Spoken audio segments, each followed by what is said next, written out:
I'm Lisa de Nikolits, and I'd like to read to you from my book, The Hungry Mirror.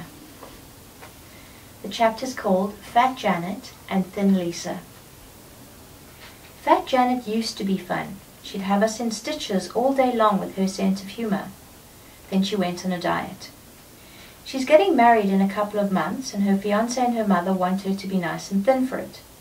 So she went to an expensive place, paid for by her mother, and they put her on some weird diet, wrapped her in scalding hot towels, and massaged her fat cells away. They just squashed the buggers out of existence. Pop, pop, pop. Where did all that squashed fat go, I wonder? Fat Janet was dedicated too. She stuck to the regimen they gave her. She tried really hard. On the 3rd day of her 7th week, she comes to me. I'm really so depressed, she says, and I ask her why. Because I've been on this diet for 7 weeks and 3 days, and though I've stuck to religiously, I haven't lost a thing, not a single thing. And yesterday, all I was allowed to eat was cream cheese with fruit in the morning, plain cream cheese for lunch, and cream cheese with melon in the evening. And I just thought, enough already, I hate this, I feel so depressed. And I'm being so awful to John, I'm even being grumpy, and I'm not a grumpy person. I'm snapping his head off, and I wake up in the morning and I just don't have any reason to get up. So I'm not going to do it anymore because it's making me into a person who can't have any fun at all. And besides, I'm not even losing any weight. I tell her she's absolutely justified in giving up the stupid diet. I tell her it isn't natural. Diets like that are demeaning, the antithesis of our empowered female selves. They're designed by men who want to think they can break us and make us pliable and weak.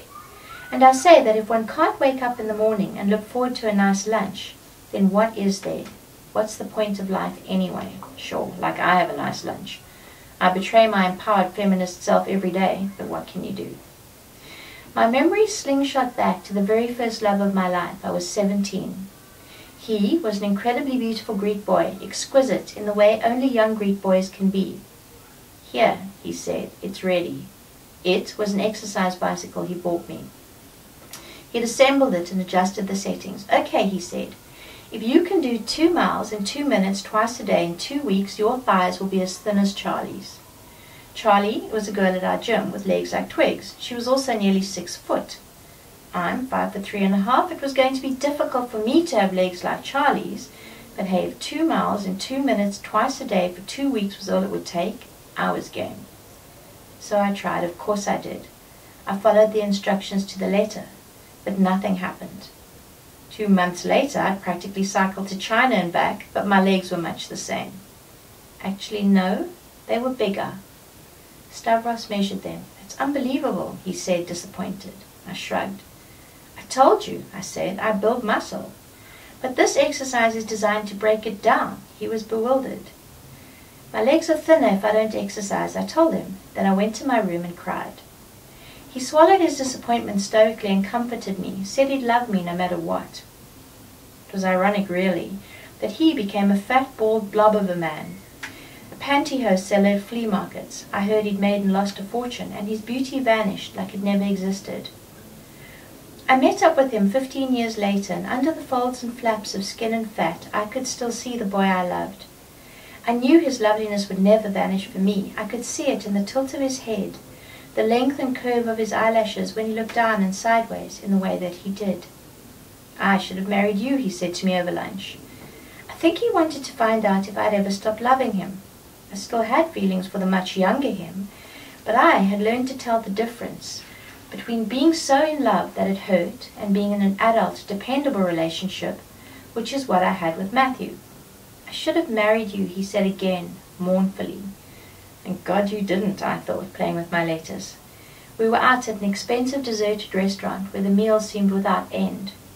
You look really good, you know, he said, and he smiled with that flashy habitual charm that no longer worked with his ruined face. You look great. Look at you, all thin.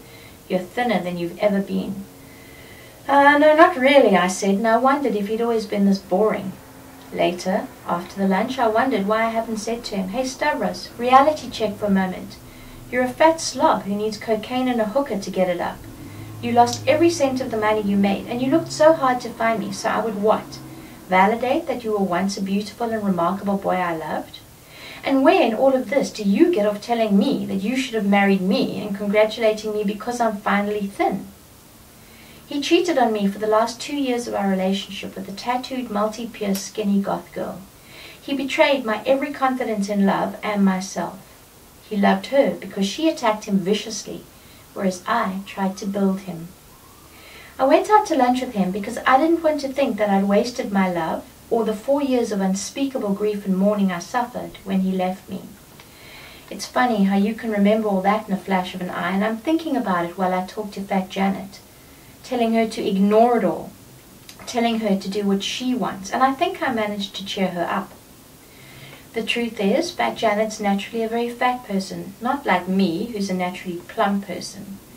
She'll never even be naturally just round or pleasantly plump, but always fat. Amazing how I can accept it so matter-of-factly for her, but not for me.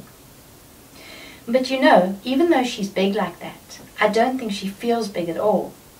I mean, I don't think she feels half as big as I do. In fact, no matter how much weight she might carry, she'll always feel like she's not really big at all.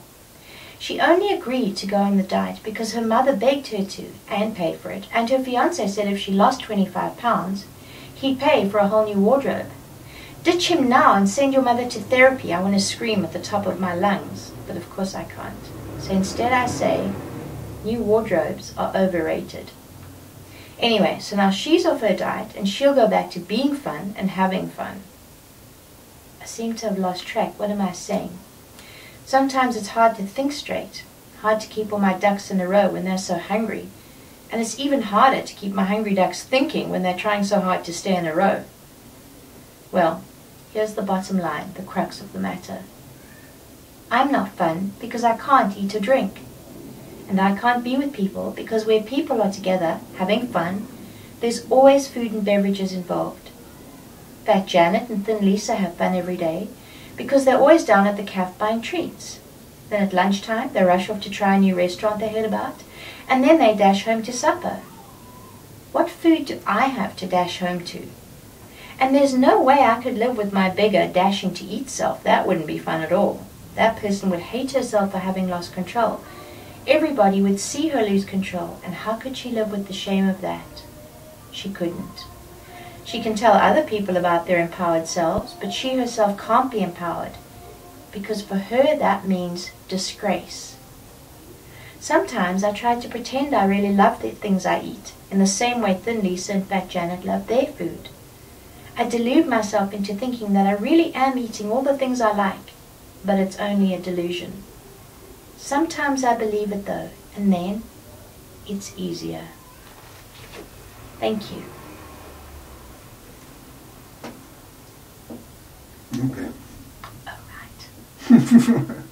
You can find The Hungry Mirror on Amazon.ca or .com. Thank you.